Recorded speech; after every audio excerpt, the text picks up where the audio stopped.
Leviticus chapter 14.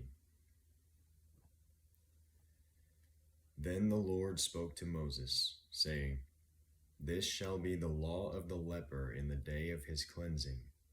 Now he shall be brought to the priest, and the priest shall go out to the outside of the camp. Thus the priest shall look, and if the infection of leprosy has been healed in the leper, then the priest shall give orders to take 2 live clean birds and cedar wood and a scarlet string and hyssop for the one who is to be cleansed. The priest shall also give orders to slay the one bird in an earthenware vessel over running water.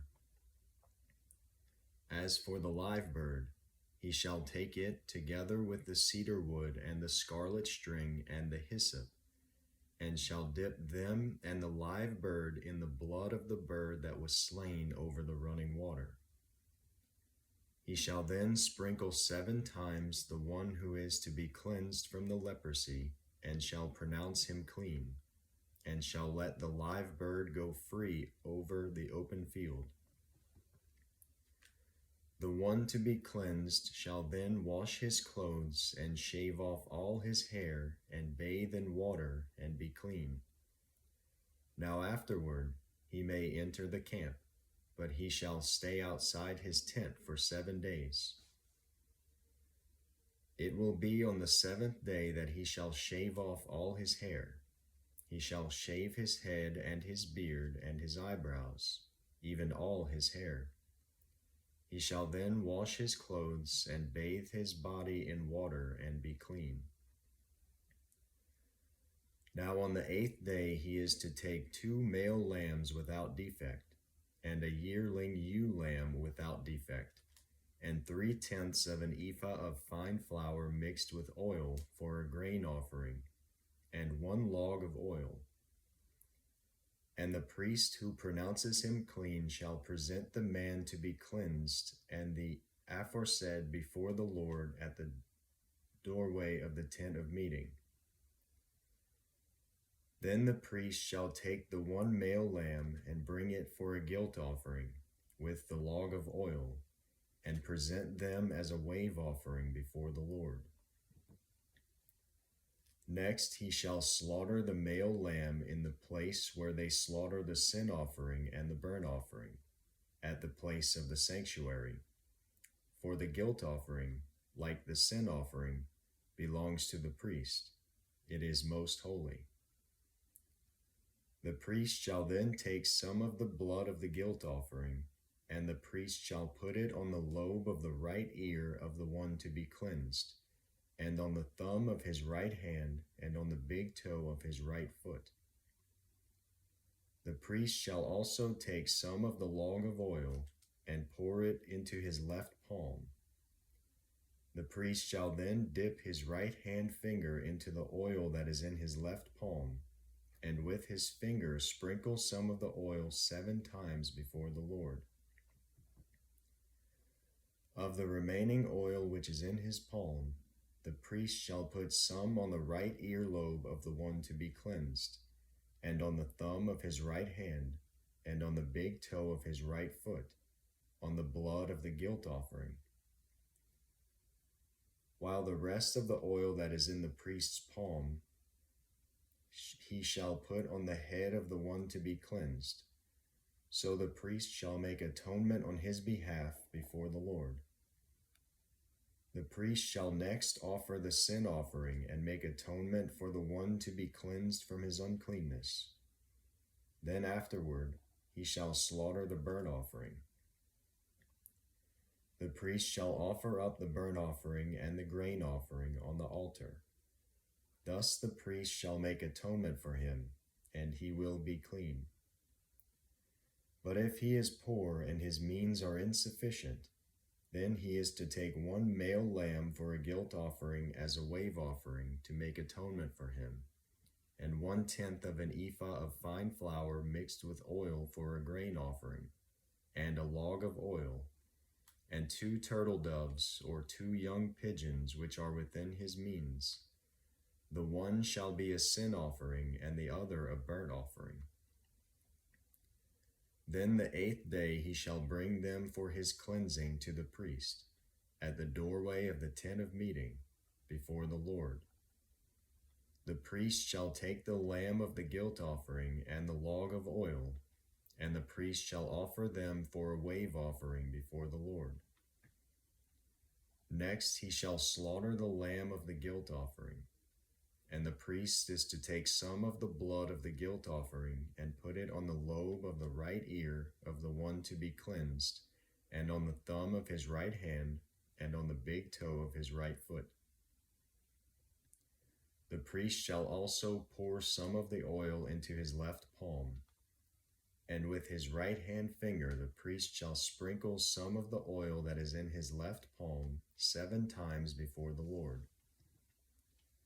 The priest shall then put some of the oil that is in his palm on the lobe of the right ear of the one to be cleansed, and on the thumb of his right hand, and on the big toe of his right foot, on the place of the blood of the guilt offering.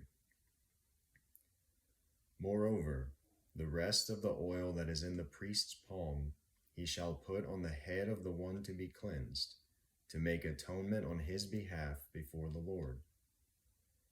He shall then offer one of the turtle doves or young pigeons, which are within his means.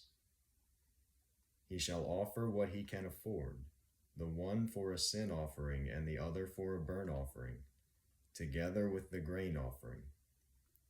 So the priest shall make atonement before the Lord on behalf of the one to be cleansed.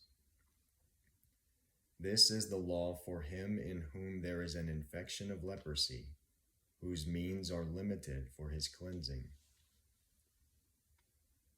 The Lord further spoke to Moses and to Aaron, saying, When you enter the land of Canaan, which I give you for a possession, and I put a mark of leprosy on a house in the land of your possession, then the one who owns the house shall come and tell the priest, saying, Something like a mark of leprosy has become visible to me in this house.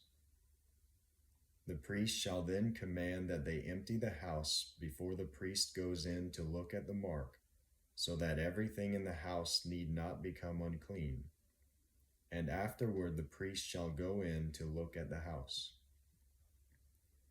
So he shall look at the mark, and if the mark on the walls of the house has greenish or reddish depressions and appears deeper than the surface, then the priest shall come out of the house to the doorway and quarantine the house for 7 days. The priest shall return on the 7th day and make an inspection. If the mark has indeed spread in the walls of the house, then the priest shall order them to tear out the stones with the mark in them and throw them away at an unclean place outside the city. He shall have the house scraped all around inside, and they shall dump the plaster that they scrape off at an unclean place outside the city. Then they shall take other stones and replace those stones, and he shall take other plaster and replaster the house.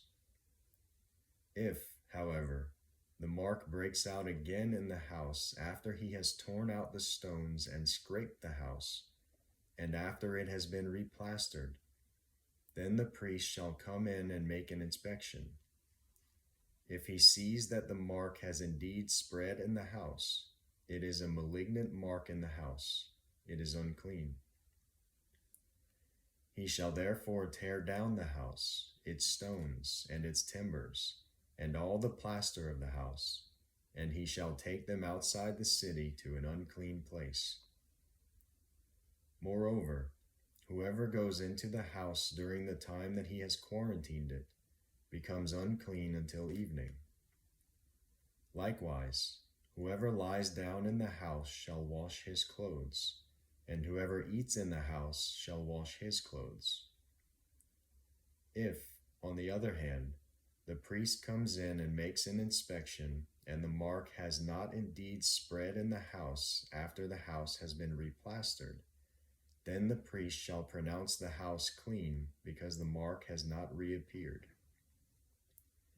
To cleanse the house, then, He shall take 2 birds and cedar wood and a scarlet string and hyssop, and he shall slaughter the 1 bird in an earthenware vessel over running water. Then he shall take the cedar wood and the hyssop and the scarlet string with the live bird, and dip them in the blood of the slain bird as well as in the running water, and sprinkle the house 7 times. He shall thus cleanse the house with the blood of the bird and with the running water, along with the live bird and with the cedar wood and with the hyssop and with the scarlet string. However, he shall let the live bird go free outside the city into the open field. So he shall make atonement for the house, and it will be clean. This is the law for any mark of leprosy, even for a scale, and for the leprous garment or house, and for a swelling, and for a scab, and for a bright spot, to teach when they are unclean and when they are clean. This is the law of leprosy.